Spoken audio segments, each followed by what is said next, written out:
अंतरिक्ष से 9 महीने के बाद वापस सुनीता विलियम धरती पे आएंगी, लेकिन सवाल ये उठता है कि आखिरकार ये 9 महीने से अंतरिक्ष में कर क्या रही थी और क्या हुआ था कि इनके साथ में कि ये 9 महीने से अंतरिक्ष में फंसी पड़ी थी। देखिए, नासा बताते हुए कहा कि जिस रॉकेट से इनको भेजा गया था ना अंतरिक्ष में, उस रॉकेट में गैस लीकेज की प्रॉब्लम आ गई और वो इसी वजह से उनको वापस नहीं बुला पाए, क्योंकि उनकी जर्नी 8 से लेकर 10 दिन तक की ही थी अंतरिक्ष पर, लेकिन उनको 9 महीने तक बिताना पड़ा।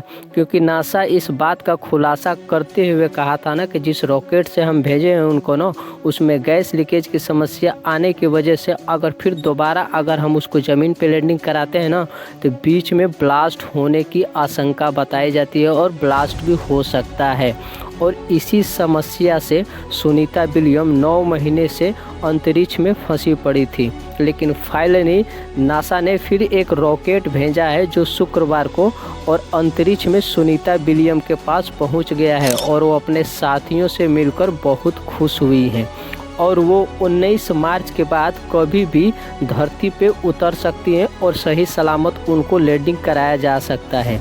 लेकिन सबसे इंटरेस्टिंग बात यह है कि जो भी एस्ट्रोनॉट अंतरिक्ष में जाते हैं ना, तो वापस अगर धरती पे वो आते हैं ना, तो उनको बेबी फीड कराया जाता है। अब आपका सवाल होगा कि बेबी फीड क्या होता है।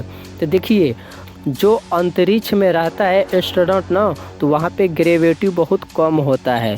सपोज डेट मान के चलो कि अगर आप अंतरिक्ष में रह रहे हो ना, तो वहाँ पे हल्का से भी अगर आप जंप करोगे ना, तो आप 10 से 12 फीट ऊपर उड़ सकते हो।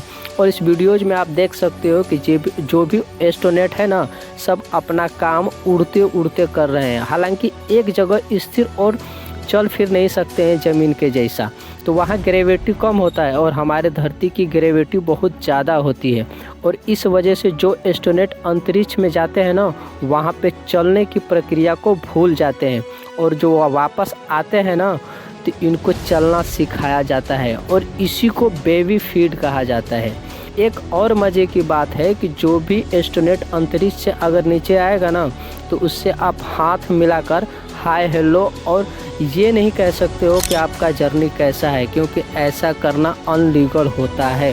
क्योंकि वो अंतरिक्ष से आने के बाद 3 हफ्ते तक क्वारंटाइन उसको किया जाता है। जैसे रॉकेट के अंदर नासा वाले उनको केबिन बना के देते हैं ना, वैसे ही केबिन के अंदर उनको बनाकर पैक किया जाता है 3 हफ्ते तक। फिर उसके बाद उनको ज़मीन की ग्रेविटी के ऊपर उनको चलना सिखाया जाता है। फाइनली अपनी सुनीता विलियम 19 मार्च के बाद कभी भी वापस आ सकती हैं धरती पे और ये हमारे भारतवासियों के लिए बहुत ही खुशखबरी है। और एक एस्ट्रोनॉट सही सलामत 9 महीने के बाद वापस आ रहा है, इससे बड़ी खुशखबरी क्या हो सकती है। वीडियो इन्फॉर्मेटिव लगा हो तो शेयर एंड सब्सक्राइब जरूर करना।